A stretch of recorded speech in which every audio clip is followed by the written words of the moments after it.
बासी भोजन। एक गांव में माँ अपने दो बच्चों के साथ बहुत ही खुशहाली से रहती थी। अपने पति गुजर जाने के बाद उसने पुत्र और पुत्री को पाल पोस कर बड़ा कर दिया। साथ ही साथ उसने अपने बच्चों को बड़ी संस्कारशील शिक्षा दी। माँ का आचरण भी बहुत ही संस्कार संपन्न था। पास पड़ोस के लोग भी उसे बड़ी शीलवान महिला मानकर उसका आदर्श अन्य महिलाओं को अपनाने को कहते थे। दिन ऐसे ही गुजर रहे थे। बच्चे तो बढ़ने लगे, माँ बूढ़ी होने लगी। अचानक एक दिन वह बहुत बीमार पड़ी। वैद्य को दिखाया गया, दवाइयाँ ली, फिर भी कोई सुधार नहीं आया। अब तो मेरी जिंदगी का कोई भरोसा नहीं, उसकी समझ में आया। बेटे और बेटी को समीप बिठाकर बेटे से कहा, बेटा, अब मेरी जिंदगी के ज्यादा दिन नहीं बचे। मुझे तो तुम दोनों की चिंता लगी है। अपनी बहन का ख्याल रखना। अच्छे संस्कार वाला लड़का देखकर उसकी शादी कर देना। दोनों बच्चे रो पड़े।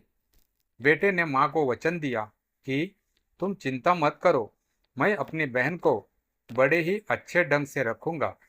माँ की बीमारी बढ़ती गई और एक दिन उसकी सांस टूट गई। दोनों बच्चों को बहुत दुख हुआ। दिन गुजरते गए। एक दिन भाई ने बहन से कहा, देख बहना, पहले मैं शादी करता हूँ। एक लड़की है मेरी नज़र में, काफ़ी अच्छे घराने की है।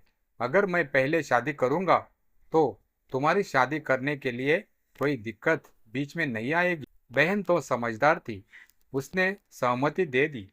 भाई ने ऊंचे घराने में शादी की। जैसे ही उसकी शादी हुई, वह बहन से दूर दूर जाने लगा। अपनी पत्नी के बहकाव में आकर बहन से बातचीत करना भी छोड़ दिया। उसकी पत्नी तो अपनी ननद से बात तक नहीं करती। उसकी शादी की बात तो दूर की थी। देखो कैसा भाई है, माँ के मर जाने के बाद अपने आप शादी कर ली। बहन को घर का कामकाज करने के लिए रखा है। पास पड़ोस के लोग कानाफूसी करने लगे। देखो कैसा भाई है, स्वयं शादी कर ली और बहन को काम करने के लिए घर में रखा है। माँ के संस्कारों को तो वह भूल ही गया।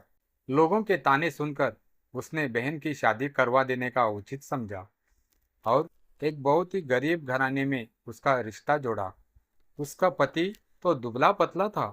गरीब के कारण दवाइयाँ भी ठीक से नहीं मिलती थी। उसके साथ अपनी बहन की शादी करवाकर भाई तो बंधन से मुक्त हो गया, पर बहन अपने हालात पर रोने लगी। उसे बार बार माँ की याद आती थी।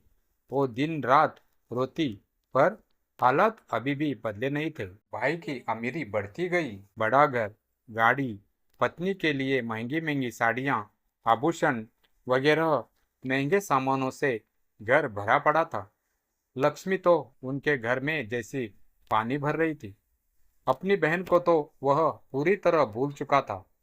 बहन के बेटे का अपने मामा के घर जाने का बहुत मन करता था, मगर उनकी गरीबी के कारण मामा तो उनसे रिश्ता ही नहीं रखना चाहता था। एक दिन बच्चों के मामा ने पूरे गांव को दावत देनी चाहिए।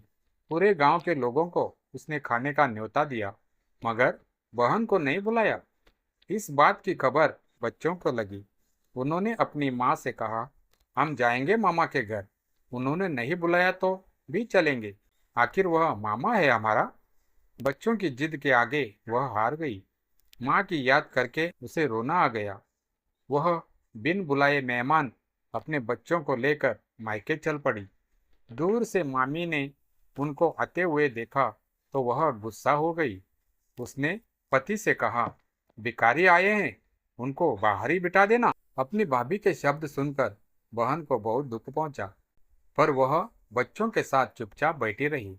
गांव के लोगों को तो पंच पकवान दिए और बहन को बासी भोजन दिया।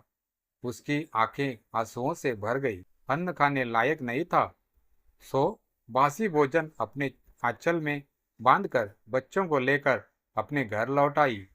उसने आंगन में आकर तुलसी वृंदावन के सामने जमीन में गड्ढा खोदकर भोजन उसी में डालकर दबा दिया और सब पानी पीकर सो गए। दूसरे दिन जब बहन उठी तो उसे आश्चर्य हुआ। जिस जगह उसने बासी भोजन गाड़ दिया था, उसी जगह पर तुलसी का एक पौधा निकल आया। उसने हल्के हाथों से मिट्टी हटा करके पौधा निकाला। नीचे जमीन में सोने के सिक्कों से भरा हुआ एक मटका दिखाई दिया। उसने फावड़ा लेकर वह मटका निकाल लिया। बहन रातों रात अमीर बन गई। बड़ा घर, गाड़ी, बच्चों को अच्छे कपड़े, पति को दवाइयाँ, अब तो सब कुछ अच्छा हो गया। उनके घर में तो अब हर दिन दिवाली होने लगी। इतनी अमीर पाकर भी बहन अपनी माँ के संस्कारों को भूली नहीं थी। वह पास पड़ोस के लोगों की मदद करने लगी। सभी जगह उसका नाम रोशन हो गया। उसकी कीर्ति चारों ओर फैल गई। भाई तक बात पहुंची। भाई ने फिर से पूरे गांव को भोजन करने की तैयारी की। पहले बहन और उसके पूरे परिवार को बड़े सम्मान से बुलाया। सारे आभूषण व कीमती परिधान पहनकर बहन का कुटुंब चल पड़ा।